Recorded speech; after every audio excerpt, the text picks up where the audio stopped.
In this video, I'm going to talk about an issue that many of you have maybe never thought about or analyzed in your life. Many people probably have not, but a few maybe have. The issue is whether war should exist in our world. Why does war exist? If war should exist, what is the purpose of war? Should war even exist in a world like ours? In this video, I am going to talk about the concept or the idea or theory, should we ban war in this world? So in this video, I'm going to go through a lot of information and talk about that concept in this summary. So here we go. It's an issue I've thought a lot about in my life since I was in high school. It's a very controversial topic. So here goes my summary. In a world of such beauty and intrigue and art and things that are so wonderful and beautiful, why does war exist in our world? Well, in my view, wars are largely business enterprises. In the movie Reds, Warren Beatty played a communist character named Jack Reed who was actually a communist in history. The movie is actually about history. And in this film, this communist believed that World War I was largely created so J.P. Morgan and all his banker friends and all the bankers could make a lot of money off interest and thus a lot of money off of these wars through debt. He believed war was an offshoot of the capitalist system. Now, I'm not a socialist, but that may be true or not depending on how you look at it.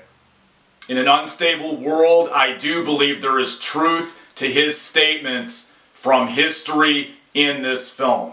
There is some degree of truth to it, depending on how you look at it.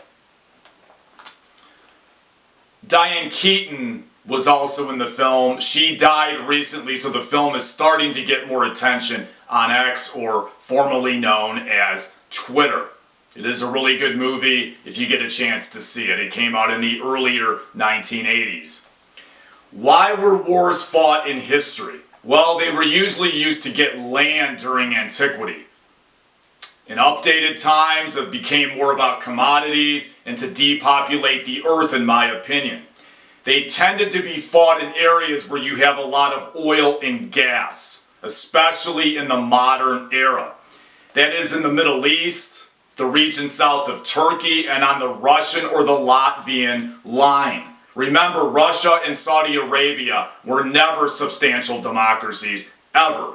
The British Roundtable groups always wanted a balance of power in Europe, whereas Britain, Germany, and Russia were the dominant powers, like a triangle that largely still exists today. Contrary to popular belief, the globalists have always been around since antiquity. There's always been money that ruled the world. The precursor to something like Bilderberg or the Trilateralists 100 years ago was the British Roundtable groups. And before that, there were others.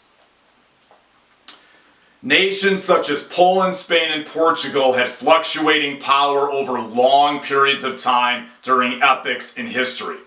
Poland was largely a buffer nation that was used to stop war, especially in the 17 and 1800s. If any other business was run like this, it would be banned, in my opinion. Unfortunately, that's the real conspiracy part of history. Basically, it's the real world. It's called the real world. They don't teach you this stuff in history classes in public high schools, and a lot of colleges don't cover it in their history courses either. Countries can fill their public treasuries if on the winning side of war. Many people can be on the losing side of war and still make a lot of money in speculation. A lot of these kinds of things are talked about in the Taylor Caldwell novels, which I've talked about in previous videos. If war was banned, nations would have to negotiate their problems. And God, would this world look a lot different. The death and economic destruction wouldn't even exist. If you read the book The Art of War by Sun Tzu back to antiquity, wars are largely won way before they are fought. Because they are businesses. Contrary to common belief, wars are bad for the economy and the mass public. It causes a lot of debt. Well, who owns the debt? Once again, a bunch of bankers. We would have to listen to each other and coexist more if war was banned. One exception to this may be self-defense. But what does that even mean anymore, if ever? The film The Dogs of War with Christopher Walken from 1980 talks a lot about these kinds of concepts where coups in socialist third world nations were done to enrich rich people on the globe, and were done usually by corporations or possibly the CIA. Another really great film if you get a chance to see it. I've talked about most of this in previous videos. All I know is that ground wars are not worth it. A great way for nations to go bankrupt is to get into prolonged ground wars. People are waking up to war. Or are we? What does Venezuela have as of late? They're a key location in the Caribbean with a lot of oil. War is the largest profit maker on earth and one of the biggest polluters. War is also the quickest way to depopulate, in my view, when you have regions of the world with a lot of oil, gas, land, and minerals within that land. It is something to ponder in our world. It is a big problem. I don't think war should exist, but they probably will continue to exist because they are businesses. It's something to ponder in our life and in our world. Once again, thank you for your time. Thank you for your time commitment to my channel this year. Please make a note that my next video is going to be the last video for my channels this year.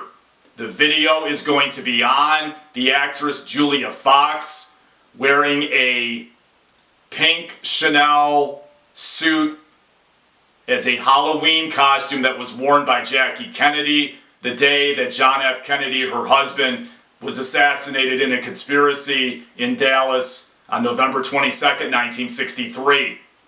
I think the outfit was kitsch and thus in poor taste and should never have been done. If you're highly interested in the issue, I think you will definitely want to watch the next video. In fact, I think you will love it. Once again, thank you for your time. It's free to subscribe.